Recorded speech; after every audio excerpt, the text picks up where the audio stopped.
Warren Buffett बोलते हैं कि हर इंसान थोड़ी बहुत तो गैम्बलिंग करना ही चाहता है और ये इंपॉर्टेंट चीज मैं अपने बच्चों को भी सिखाना चाहता था। इसलिए 40 साल पहले मैंने अपने बच्चों के लिए एक स्लॉट मशीन खरीद ली और उसे अपने घर के 3rd फ्लोर में रख दिया। अब होता यह था कि जब भी मैं अपने बच्चों से कोई काम करने के लिए बोलता था तो वो मुझसे पैसे मांगते थे।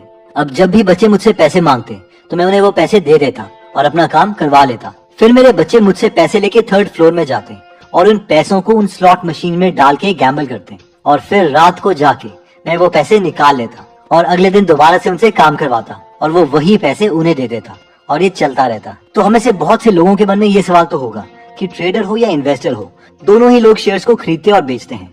बस टाइम का ही तो डिफरेंस होता है, एक जल्दी बेच देता है और एक थोड़ा रुक कर। तो जो बेस्ट वे है ट्रेडर और इन्वेस्टर के बीच के कोर डिफरेंस को समझने का, वो ये है कि हम उसके पीछे के पीई को समझें। इसे हम बहुत ही इजी और इंटरेस्टिंग वे में बैंक का एग्जाम्पल लेके समझ सकते हैं।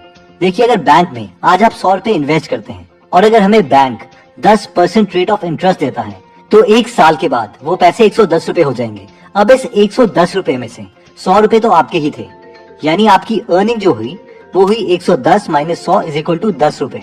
तो इसी चीज को हम ऐसे भी समझ सकते हैं कि एक साल में 10 रुपए की अर्निंग के लिए हमने 100 रुपए का प्राइस पे किया, यानी इस केस में प्राइस हो गया 100 और अर्निंग हो गई 10। इसका अगर हम पीई रेशियो कैलकुलेट करें तो वो आएगा price divided by earnings which is equal to 100 divided by 10 is equal to 10। अब सवाल ये है कि ये तो पीई 10 आया है, लेकिन इसका मतलब क्या है? इसका मतलब है कि एक साल में 1 रुपया कमाने के लिए हमें 10 रुपए देने पड़ेंगे, यानी एक 10 का नोट हमें 1 रुपए देगा, अगले 10 का नोट हमें 1 रुपए और देगा और एक और 10 का नोट हमें 1 रुपए और देगा एंड सो ऑन। तो 100 रुपए में 10 के 10 नोट हैं और हर एक 10 नोट ने एक साल में हमें 1 रुपया कमा के दिया। अब इस इक्वेशन को हम किसी और तरीके से भी देख सकते हैं। अगर डिनोमिनेटर को हम दूसरी साइड मल्टीप्लाई कर देते हैं तो ये बनेगा price is equal to PE into earnings. अब सबसे मजे की बात यह है कि जब तक बैंक का इंटरेस्ट रेट सेम रहेगा उसका पीई भी सेम रहेगा, लेकिन कंपनी के केस में ऐसा नहीं होता, उसका पीई हमेशा चेंज होता रहता है। फॉर एग्जाम्पल, अगर हम screener.in में जाते हैं और एशियन पेंट्स की कंपनी खोलते हैं और पीई का चार्ट देखते हैं तो रोज वो ऊपर और नीचे जाता रहता है। तो सबसे इंपॉर्टेंट सवाल ये है कि ये क्या है? बैंक का पीई 10 तो पूरे साल सेम रहा, लेकिन कंपनी के केस में पीई हर रोज चेंज क्यों हो रहा है? जबकि कंपनी की अर्निंग्स हमें 3 महीने के बाद पता चलती है, जब उसकी 3 महीने के बाद क्वार्टरली रिपोर्ट आती है। तो ऐसा क्यों? तो दोबारा से इस इक्वेशन को देखो।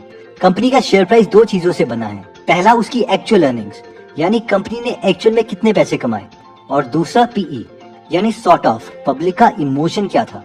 अब पीई को कई लोग इमोशंस बोलते हैं, कई मिस्टर मार्केट बोलते हैं और कई बोलते हैं कि पब्लिक ऑप्टिमिस्टिक हो रही है या पेसिमिस्टिक हो रही है कंपनी को लेकर। इन शॉर्ट, अगर हम पीई की बात करें तो ये कहीं ना कहीं इमोशंस को रिप्रेजेंट करता है। और बस यही मेन डिफरेंस है एक इन्वेस्टर और एक ट्रेडर के बीच में। एक इन्वेस्टर हमेशा कंपनी की अर्निंग्स पर फोकस कर रहा है कि कंपनी की अर्निंग्स कैसे बढ़ेगी, कंपनी आगे नई नई जगह कैसे एक्सपैंड करेगी, नए नए कस्टमर्स कैसे लाएगी, यानी कि इन्वेस्टर हमेशा बिजनेस पर फोकस करता है।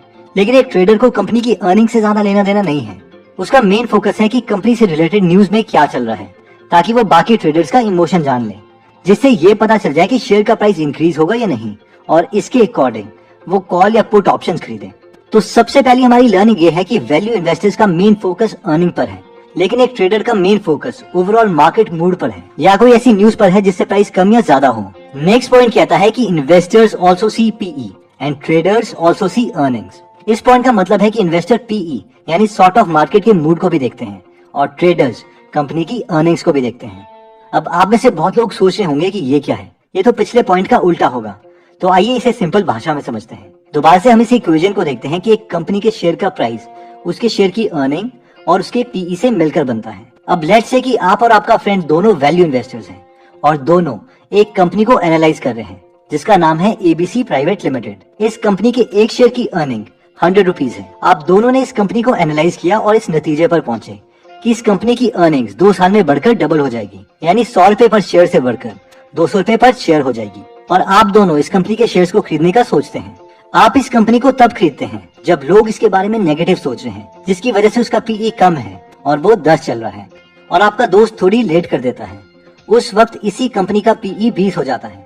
तो आती है बहुत ही इंटरेस्टिंग बात, और वो ये है, आपने और आपके फ्रेंड दोनों ने इस कंपनी की फंडामेंटल एनालिसिस करी और तब कंपनी के शेयर्स खरीदे जब इसकी अर्निंग 100 रुपए थी, लेकिन आपने शेयर तब खरीदे थे जब इसका पीई 10 था, यानी आपका एक शेयर का price 100 into 10 is equal to 1000 rupees था। बट अनफॉर्चुनेटली आपके दोस्त ने कंपनी के शेयर्स तब खरीदे थे जब बाकी लोग कंपनी को लेके एक्साइटेड हो गए थे, जिसकी वजह से उसका पीई 20 का हो गया था। यानी उसने वही shares with same company fundamentals 100 into 20 2000 rupees के खरीदे थे। अब 2 साल के बीच में शेयर्स का प्राइस बढ़ता भी है और कम भी होता है, लेकिन आपको पता है कि कंपनी के फंडामेंटल स्ट्रॉन्ग है, इसलिए आप दोनों उस कंपनी के शेयर्स नहीं बेचते। लेकिन अब 2 साल कंप्लीट हो चुके हैं, कंपनी की अर्निंग पर शेयर 100 रुपए से बढ़कर 200 रुपए हो गई है और पीई 20 ही है। आप दोनों इस सिचुएशन में शेयर बेच देते हैं क्योंकि आप दोनों को लगता है कि इस कंपनी की मैनेजमेंट चेंज हुई है और न्यू मैनेजमेंट पर आपको भरोसा नहीं है, क्योंकि पहले उन लोगों ने बहुत स्कैम्स किए थे। तो आप दोनों हर एक शेयर को 200 into 20 is equal to 4000 rupees के हिसाब से बेच देते हो। अब जरा देखते हैं आप दोनों के रिटर्न्स। आपने हर एक शेयर 1000 रुपए का खरीदा था और वो अब 4000 रुपए का हो चुका है, लेकिन आपके दोस्त ने हर एक शेयर 2000 रुपीज का लिया था और वो भी 4000 रुपीज का है। यानी आपका 4x रिटर्न है जबकि आपके फ्रेंड का 2x रिटर्न। इन शॉर्ट सिर्फ पीई ने आपके रिटर्न्स को आपके दोस्त के कंपैरेटिवली 2 टाइम्स ज्यादा कर दिया। अगर आपके और आपके दोस्त ने इस कंपनी में 10 लाख रुपए इन्वेस्ट किए होते तो वो 40 लाख हो गए होते, लेकिन आपके फ्रेंड के 20 लाख। और यही रीजन है कि एक इन्वेस्टर पूरा फोकस अर्निंग्स पर करता है, लेकिन पीई को अपने फायदे के लिए यूज करता है। यानी पीई कम है तो वो शेयर्स को खरीदना प्रेफर करेगा। वहीं अगर हम ट्रेडर की बात करें तो वो भी कंपनी की अर्निंग रिपोर्ट पर नजर रखता है, क्योंकि उन्हें पता है कि अगर कंपनी ने पिछले क्वार्टर में कहा था कि वो 2000 रुपए पर शेयर अर्न करेगी, लेकिन इस क्वार्टर की रिपोर्ट में अगर उन्होंने 2000 रुपीज पर शेयर से कम अर्न किए हैं तो पक्का लोग शेयर्स बेचेंगे ही बेचेंगे और शेयर्स का प्राइस कम होगा। और क्यों ना इस सिचुएशन को मैनिपुलेट करके इससे कुछ पैसे कमाए जाए। नेक्स्ट पॉइंट कहता है कि मैक्सिमम इन्वेस्टर्स बट ट्रेडर्स। तो बहुत से लोग राकेश झुनझुनवाला और विजय केडिया का रेफरेंस देते हैं कि ठीक है ये दोनों अभी तो बोल रहे हैं कि इन्वेस्टिंग करो ट्रेडिंग ना करो, लेकिन इन लोगों ने शुरू में तो ट्रेडिंग ही की थी, जिससे उन्होंने कम पैसों को कम समय में ज्यादा कर दिया और फिर उन्होंने उस पैसों को इन्वेस्टिंग में लगाया। एंड यू आर राइट, क्योंकि हो सकता है कि 100% में से 99% लोग ट्रेडिंग में पैसा लूज करते हैं, लेकिन क्या पता आप ही वो 1% में से हो जो एक्चुअली पैसा कमाते हैं। इसलिए मैं आपको इस पॉइंट्स में डिफरेंट सोर्सेज से इन्फॉर्मेशन दूंगा जिन्हें आप सुन सकते हैं और खुद के लिए डिसाइड कर सकते हैं कि आपने क्या करना है। सोर्स 1 है most famous world investor Warren Buffett, जो बोलते हैं कि ट्रेडिंग गैम्बलिंग है, यानी जुए की तरह है। अगर आप एक बार इससे पैसे जीत जाते हो तो आपको लत लग जाएगी और मोस्ट प्रोबेबली फ्यूचर में आप अपना पैसा लूज कर दोगे। Day trading, I would say, and very often came very close to gambling as defined. Source 2 great investors Vijay Kedia बोलते हैं कि ट्रेडिंग में कोई गारंटी नहीं है कि आपका पैसा 1 से 50 लाख हो जाएगा, लेकिन 2 मिनट में वो 1 लाख रुपए जीरो हो सकते हैं। पहला बात तो क्या कि कोई गारंटी नहीं है कि आपका 1,50,00,000 हो जाएगा, ट्रेडिंग करके हो जाएगा जी, बल्कि ट्रेडिंग में ये बात हो रही है कि 1 लाख रुपए आपका 2 मिनट में स्वाहा हो सकता है। सोर्स 3 ये एक रिसर्च पेपर है जिसमें ब्राजीलियन इक्विटी फंड मार्केट को एनालाइज किया गया है, जिसका कंक्लूजन ये है कि 1% के करीब ट्रेडर्स ही एक्चुअल में पैसा कमा पाते हैं। इवन जब विजय केडिया से पूछा गया कि आपने खुद तो पहले ट्रेडिंग की है पैसे कमाने के लिए और अब आप बाकियों को मना कर रहे हैं, तो ऐसा क्यों? तो इस पर उनका आंसर था कि देखो, मैंने 10 साल तक ऐसी जिंदगी जी है जिसमें मुझे अपने माँ के गहने तक बेचने की नौबत आ गई थी और उसी से मेरी लर्निंग हुई है, क्योंकि ट्रेडिंग से बेटर इन्वेस्टिंग है। और उन्हीं 10 सालों में मैंने सिर्फ अपने एक्सपीरियंसेस से डूज और डोंट्स को निकाला है। पहले मैं मेरी बात बता देता हूँ भैया, मैंने ट्रेडिंग करके पैसे कमाए तो 10 साल तक मेरे पास खाने के लिए पैसे नहीं थे, पेट्रोल सकने के, ये करना ये नहीं, वो डूज और डोंट्स वहां से लेकर आया। कोई बताया नहीं कान के अंदर में, किसी ने समझाया नहीं कोई। तो अगर आप अपने 10 साल वेस्ट नहीं करना चाहते और अगर अपने डूज और डोंट्स किसी और एक्सपीरियंस्ड आदमी से सीखना चाहते हैं तो आप उनकी बुक से सीख सकते हैं। इसी के लिए इस वीडियो में हमने मेनली 3 रीजन देखे ट्रेडर और इन्वेस्टर की मेंटालिटी के ऊपर।